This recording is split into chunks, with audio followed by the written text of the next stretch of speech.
Today, we're doing something pretty incredible. We're opening a book, but it's not just any book.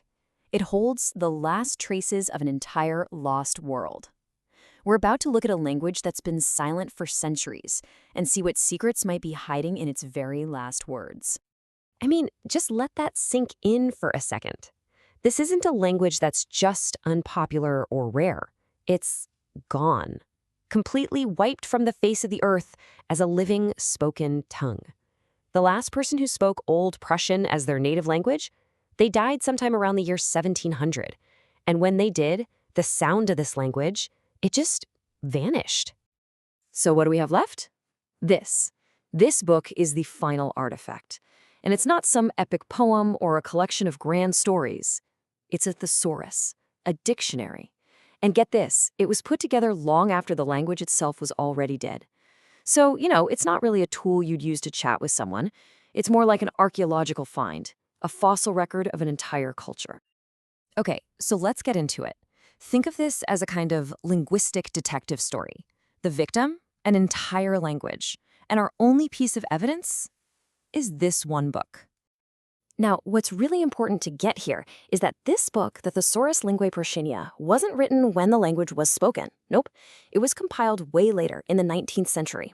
The folks who put it together were basically linguistic archaeologists. They were digging through old, scattered notes, trying to piece together a language they had never actually heard spoken. It's almost like a rescue mission that showed up a couple hundred years too late. So, for us, every single entry in this thesaurus is a clue. Each word is like a tiny shard, a fragment of a world that's long gone. So come on, let's put on our investigator hats and see what these words can actually tell us. All right, so in this next part, we're going to treat these words like tiny windows. We're going to peer through them and try to catch glimpses of the daily life, the beliefs, and just the whole world of the Old Prussian people. Okay, let's start with this one, Kirsch. The book says it means the pagan god of the harvest. Wow. Right away, that's not just the definition, is it? It's a doorway. It opens up this whole pre-Christian spiritual world.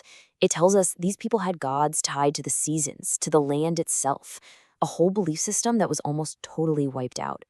Or how about this one, Gentars? It means amber. Just that one word, and bam, we can place the Old Prussians right on the Baltic coast. That was the historic heart of the amber trade.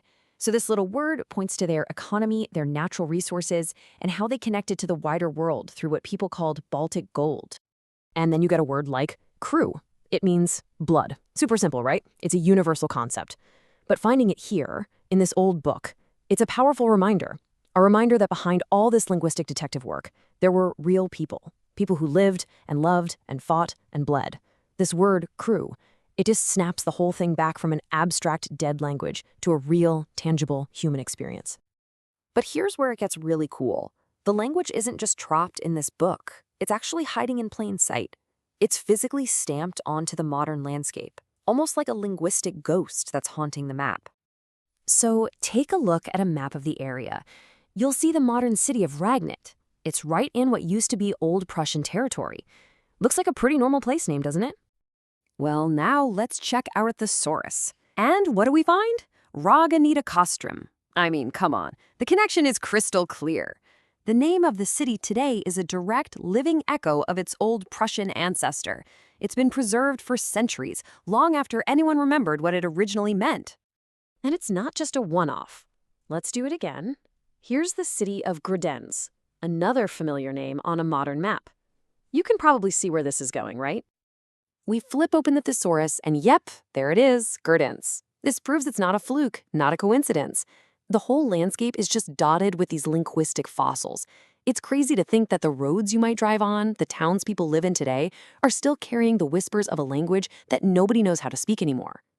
So, besides mapping the past onto the present, this thesaurus also does something else that's really crucial.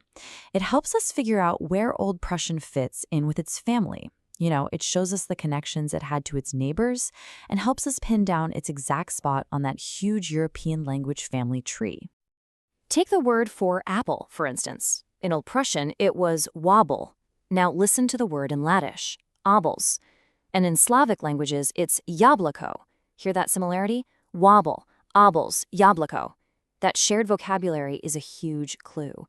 It points to a common farming heritage and probably centuries of these people talking and trading with each other. And you see the exact same pattern with words for the natural world. The old Prussian word for a beech tree was bukas. Well, in Russian, Polish, and Serbian, the word is just book. It's practically identical. These words all branch out from the same common root, just like the languages themselves did. But maybe one of the most revealing words of all is tolks. It means interpreter. I mean, just the fact that this word exists tells us something so important.